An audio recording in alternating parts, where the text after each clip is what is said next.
The rain hadn't stopped for 3 days. In the narrow, rusted lanes of old Timber Grove, a dying town nestled between two forgotten rail tracks, and miles of scrubland, every roof leaked, every soul groaned, and every heart was weighed down by some kind of sorrow. But even among the tired and the broken, Jonah Hart stood out. He was the kind of man people forgot to wave at. A single father, a part-time mechanic with grease under his fingernails and rent 3 months overdue. Jonah wasn't anyone's hero, but he showed up to the school drop-offs, to his odd jobs, to the soup kitchen he helped cook at on Sundays. And when he saw the bruised woman shivering at the bus stop with a silent boy clinging to her leg like a lifeline, he didn't ask questions, he just pulled over. "You need help?" The woman looked up, startled. Her eye was swollen shut, her lip cracked. The boy, maybe 7, maybe 8, didn't speak, didn't blink.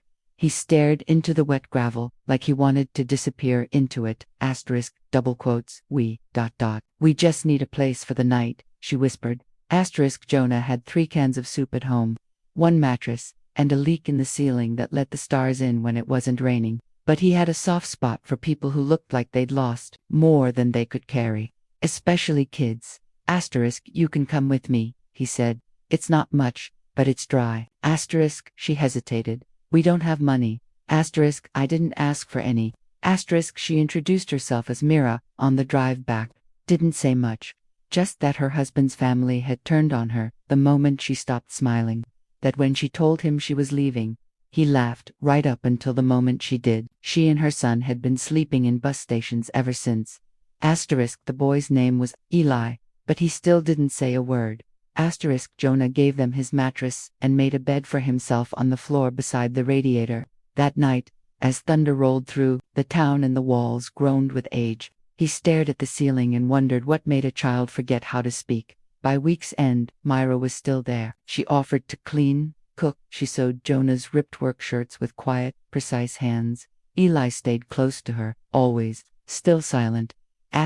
Jonah's friends warned him, "You're struggling to feed yourself. What are you doing, taking in strangers?" But Jonah had been raised by a mother who used to say, "If you've got enough for one, you've got enough for 2. Even if it means you go a little hungry." He'd never really believed it until now. And besides, the boy was starting to respond, barely, but enough. He blinked now. Ate on his own. Even drew once, with a stubby red crayon he found under Jonah's couch. A tiny house, and 3 people inside it, holding hands. One had a beard. Jonah swallowed hard when he saw it still. Not a word. Then one night, 2 weeks after they'd come, Jonah was woken by a sound, a muffled scream. He rushed to the room. Myra was sitting upright, panting. Her shirt was damp with sweat.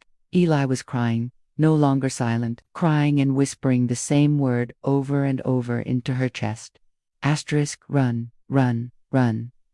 Mira looked at Jonah, eyes wide with guilt. "They're looking for us." Who? Jonah asked. She didn't answer, but Jonah saw something in her eyes he'd seen once in a caged animal: panic, helplessness, and something else. Fear of what would happen if she told the truth. The next morning, 3 black SUVs rolled into Timber Grove.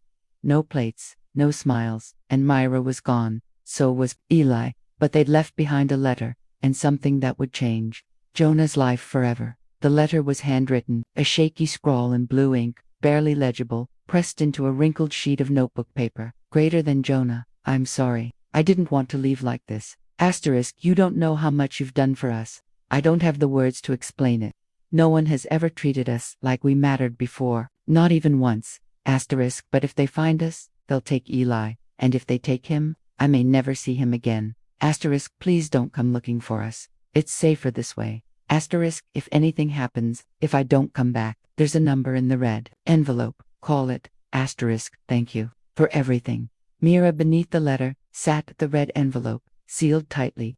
Jonah stared at it like it was a live wire. The SUVs were still parked near the old mill, outside town. Men in dark coats were knocking on doors. Jonah didn't open his He didn't sleep that night, or the night after. He just kept replaying Eli's voice, the way he whispered, "Run, run, run." And then, just like that, the SUVs disappeared. So did the men, but Mira and Eli didn't come back.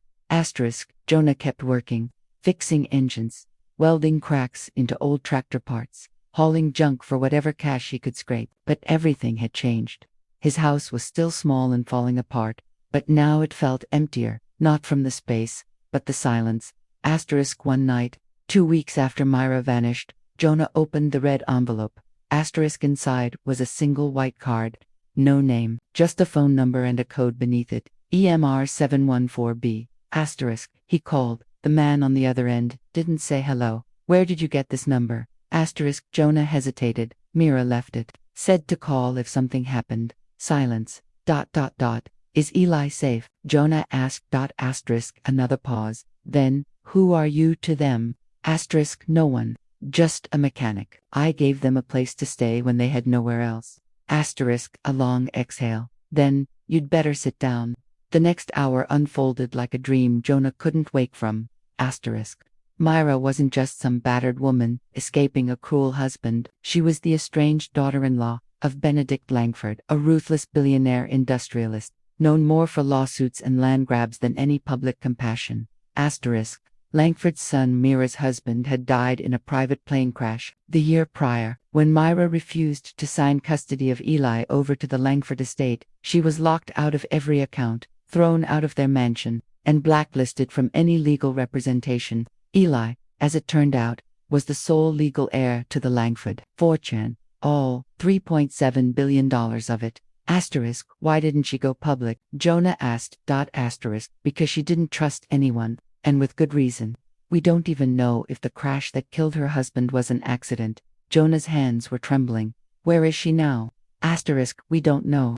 She's gone completely off-grid, but she left strict instructions. If anything happened to her or Eli, you were to be notified. Asterisk, notified of what? Asterisk, that you've been listed as Eli's temporary guardian. The paperwork came 3 days later. Couriers in suits, background checks, social workers, DNA verification. Jonah signed everything in stunned silence.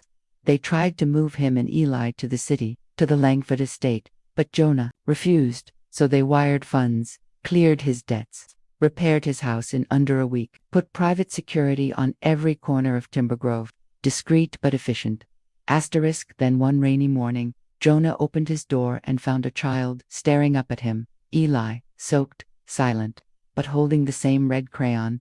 Asterisk, he stepped forward, then did something he'd never done before. Asterisk, he wrapped his arms around Jonah's waist and whispered, I missed you. Jonah knelt, holding him tightly as his throat clenched. I missed you too, kid.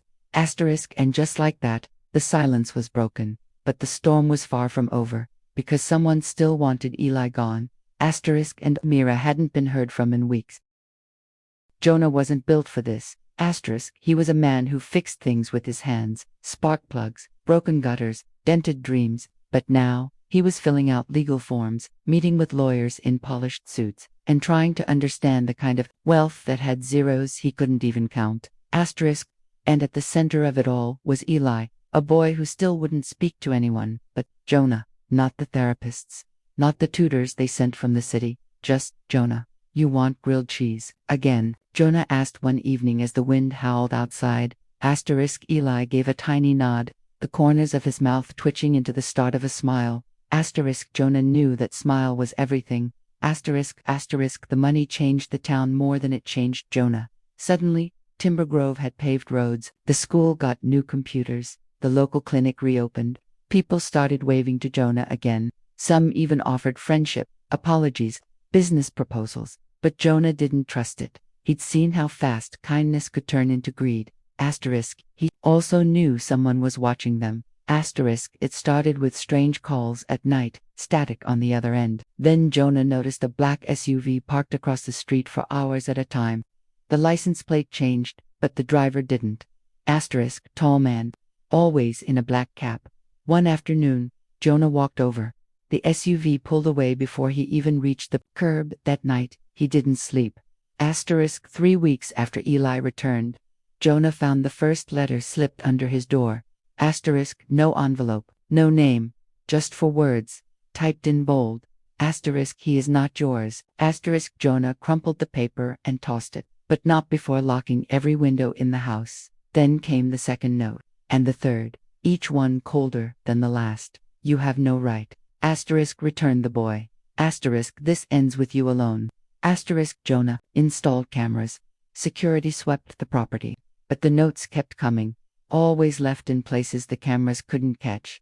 Asterisk, that's when he realized, whoever this was, they'd been inside the house. One morning, while Jonah was fixing Eli's lunch, the boy handed him a drawing, crayon, on paper, like always. But this time, it wasn't a house, it was a woman, bruised, barefoot, hiding behind a tree, and across from her stood a man with a black cap.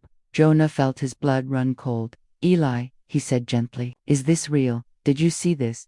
Eli nodded. When asterisk, the boy looked at the drawing, then whispered, last night. Jonah dropped the sandwich. Asterisk. The security team launched a search. Drones, patrols, nothing. Asterisk, whoever the man in the black cap was, he'd vanished again. That evening, Jonah sat Eli down. Is your mom alive? Eli looked away. Did she send you here? To protect you? A small nod. Do you know where she is? Asterisk, Eli hesitated, then reached into his coat pocket and pulled out a slip of paper, folded 4 times. Jonah opened it. Inside was a street name and a number. Not in Timber Grove, but 2 towns over, a run-down part of Cross Hollow, near the rail yard. No one had seen Mira, because she hadn't wanted to be found. Jonah drove out before sunrise, alone. Asterisk, Cross Hollow was rough. Broken windows, boarded homes, cold wind, blowing smoke from trash fires. He found the building, an old boarding house, half condemned. He knocked on the door of apartment 3B. Nothing. He knocked again. Then he heard it, a cough, weak. Then footsteps. The door opened slowly, and there she was, Mira, thinner, eyes sunken, but alive. She blinked at Jonah like he was a ghost. You shouldn't be here, she rasped. Asterisk, I had to come, he said. Eli misses you. She looked like she might collapse. I can't go back if they find me. Asterisk, they already did, Jonah cut in. He saw a man, black cap, watching you. Mira staggered back. I thought I lost him. I thought ...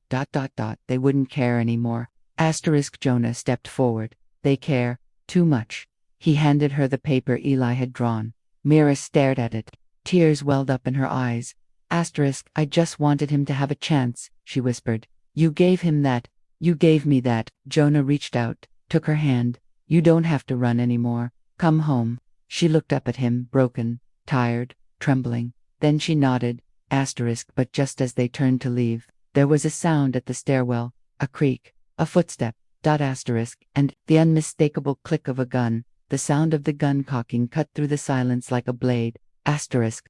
Jonah pushed Mira behind him, eyes scanning the stairwell. Asterisk, a shadow shifted near the doorway, slow, deliberate. Then a voice, low and familiar. Asterisk, I told you to return the boy. Asterisk, Jonah's heart pounded. The man stepped into the light. Asterisk, black coat, black cap, cold eyes. Asterisk, but what caught Jonah off guard was the badge clipped to the man's belt. Federal issue. Asterisk, I'm not here to hurt you, the man said, his voice flat. But you've made this much harder than it needed to be. Asterisk, Myra stepped forward, her voice shaky but defiant. You're with them. The man didn't deny it. They want the boy back. The Langford estate has legal counsel. Guardianship can be reversed. Asterisk, no, Jonah growled. He's not a prize. He's a child. Asterisk, the agent, if that's what he really was, took a step forward. Asterisk, you don't understand what you're standing in the way of. That boy controls a legacy, decisions that shape economies. He can't be raised in a junkyard by a say-it, Jonah barked. The man paused. Asterisk, by a nobody. Jonah didn't flinch. I'd rather be a nobody who loved him than a name on a list that just wants his signature. Something flickered in the man's eyes, a crack in the armor. Then came another voice, small, unshaken, from behind them. Asterisk, stop. They all turned. Eli stood at the top of the stairs, in his pajamas and sneakers, holding the red crayon like it was a sword. Asterisk, I don't want to go with you, he said to the man. You're scary. You scare my mom. You scare Jonah. I don't want you. Asterisk, the man hesitated. For a second, even he looked uncertain. Asterisk, Jonah stepped forward, standing between Eli and the man once more. Asterisk, you heard him. Now leave. Asterisk, the man stared hard.